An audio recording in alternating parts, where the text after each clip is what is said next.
इस वीडियो में हम समझने वाले हैं SIP प्लस SWP का एक ऐसा कॉम्बिनेशन जिससे आप अपनी रिटायरमेंट प्लानिंग कर सकते हो। सकता है आज आप ऑलरेडी SIP कर भी रहे हो 5,000 की, 10,000 की या 15,000 की, लेकिन क्या आपने कभी सोचा है कि यह 15,000 की SIP कितनी पावरफुल हो सकती है जब आप रिटायर होंगे।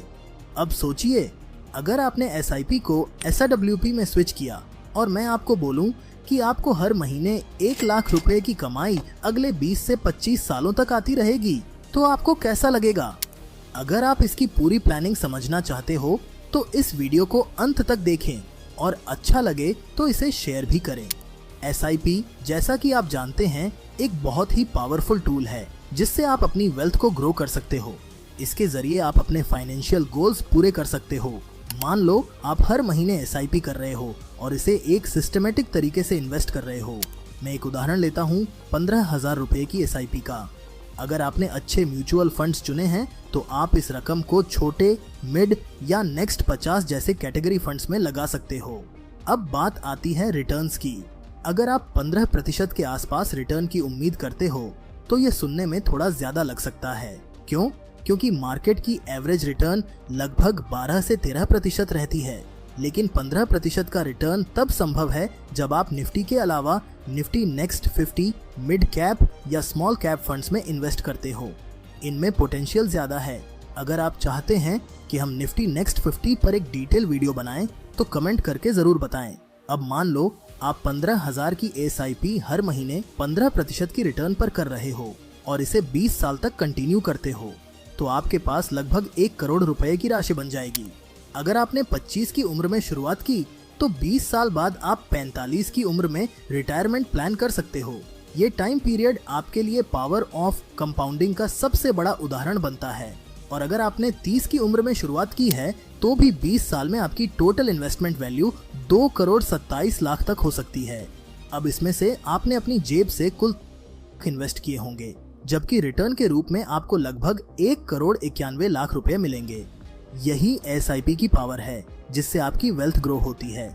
अब जब हम इसे SWP में कन्वर्ट करते हैं तो चीजें और भी दिलचस्प हो जाती हैं। SWP यानी सिस्टमेटिक विड्रॉल प्लान में आप अपने इन्वेस्ट किए गए फंड्स को मंथली या एनुअली विड्रॉ कर सकते हो। लेकिन यहाँ एक खास बात समझनी जरूरी है। आपका पूरा फंड आपके पास नहीं आता क्योंकि इस पर टैक्स लगता है। आपकी इन्वेस्ट की गई रकम पर टैक्स नहीं है, लेकिन जो रिटर्न आपने कमाए हैं उस पर सरकार टैक्स लेगी। अभी के हिसाब से यह tax long term capital gain के तहत आता है और 12.5% है। हालांकि भविष्य में यह दर बदल भी सकती है। तो ये लगभग 24 लाख रुपए आप इसमें से टैक्स के लिए निकाल लो। अगर आप 2 करोड़ 27 लाख रुपए में से 24 लाख रुपए हटा देंगे तो आपके पास 2 करोड़ 3 लाख रुपए बचेंगे। अब मोटे तौर पर आपके पास 2 करोड़ रुपए हैं। इसे हम SWP कैलकुलेटर में डाल देते हैं। अब आप सोच रहे होंगे कि आप हर महीने 1 लाख रुपए विथड्रा करना चाहते हैं। अगर ऐसा है तो आपको किसी म्यूचुअल फंड स्कीम को चुनना होगा।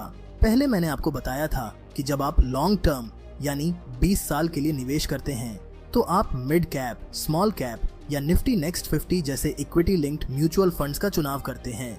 ये फंड्स ज्यादा रिटर्न दे सकते हैं लेकिन रिस्की भी होते हैं। हालांकि SIP में रिस्क कम होता है क्योंकि मार्केट गिरने पर भी निवेश चालू रहता है। लेकिन जब आप SWP यानी सिस्टमेटिक विड्रॉल प्लान पर जाते हैं तो इक्विटी में निवेश करना सही नहीं है। क्यों?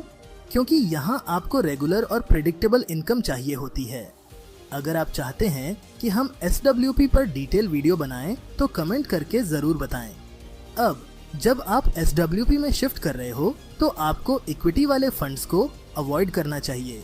इसकी जगह आपको फिक्स्ड इनकम वाले म्यूचुअल फंड्स जैसे गवर्नमेंट बॉन्ड्स, कॉर्पोरेट बॉन्ड्स या फ्लोटिंग रेट वाले फंड्स को चुनना चाहिए। ये फंड्स 5 से 8% तक का रिटर्न देते हैं, जो फिक्स्ड डिपॉजिट से बेहतर होता है और सेफ भी रहता है। अगर आपको थोड़ा रिस्क लेने में कोई आपत्ति नहीं है तो आप हाइब्रिड फंड्स को भी चुन सकते हैं। ये फंड्स इक्विटी और डेट दोनों का कॉम्बिनेशन होते हैं। यहाँ आपका पैसा कुछ हिस्सा इक्विटी में और कुछ हिस्सा डेट में जाता है, जिससे रिटर्न्स में बैलेंस बना रहता है। हाइब्रिड फंड्स 8 से 13% तक का रिटर्न दे सकते हैं, जो एक अच्छा ऑप्शन है। अब अगर हम 12% के रिटर्न पर कैलकुलेट करें और हर महीने 1 लाख रुपए विथड्रा करें तो अगले 20 साल तक आपका पैसा खत्म नहीं होगा, बल्कि 11 करोड़ रुपए की फाइनल वैल्यू भी बन जाएगी। आपने 2 करोड़ रुपए इन्वेस्ट किए, हर महीने 1 लाख रुपए निकाले और 20 साल बाद भी आपकी वेल्थ बढ़ गई। अगर आप 1 लाख की बजाय 2 लाख विथड्रा करें तो भी आप 20 सालों में 4 करोड़ 80 लाख तक निकाल सकते हैं। हालांकि इस केस में आपकी फाइनल वैल्यू 1 करोड़ 80 लाख तक कम हो जाएगी। इससे यह पता चलता है कि अगर आप ज्यादा विथड्रॉल करते हैं तो यह लंबे समय तक सस्टेनेबल नहीं रहेगा। असल में जब सिर्फ 1 करोड़ 80 लाख रुपए बचा हो तो ये आपके अगले 20 से 25 साल तक खर्च के लिए चल सकता है, लेकिन आपको अपनी जरूरतों के हिसाब से एक लिमिट के अंदर खर्च करना होगा। मतलब अगर आपको हर महीने 2 लाख रुपए की जरूरत नहीं है तो बेहतर होगा कि आप अपने खर्च को 1 लाख रुपए तक सीमित रखें। अगर आप ऐसा सोचते हैं कि हर महीने पैसा निकालने की जरूरत नहीं है और जब भी जरूरत हो तब निकालेंगे, तो SWP आपके लिए सही ऑप्शन नहीं है। ऐसे में कुछ दूसरे फाइनेंशियल प्रोडक्ट्स या स्ट्रेटजीज पर विचार करना बेहतर रहेगा, जिन्हें हम आने वाले वीडियो में डिस्कस करेंगे। लास्ट में, चाहे आप स्टॉक मार्केट में SIP कर रहे हों, म्यूचुअल फंड्स में इन्वेस्ट कर रहे हों या निफ्टी, बैंक BSI जैसे ETF में लॉन्ग टर्म में इन्वेस्टमेंट हमेशा फायदा देता है। अपनी इन्वेस्टमेंट्स को कंटिन्यू रखें। अगर आपके कोई सवाल हैं तो कमेंट में ज़रूर पूछें। वीडियो को लाइक और शेयर करें ताकि और लोगों को भी यह जानकारी मिल सके कि SIP और SWP का सही कॉम्बिनेशन कैसे उनकी रिटायरमेंट प्लानिंग को आसान बना सकता है।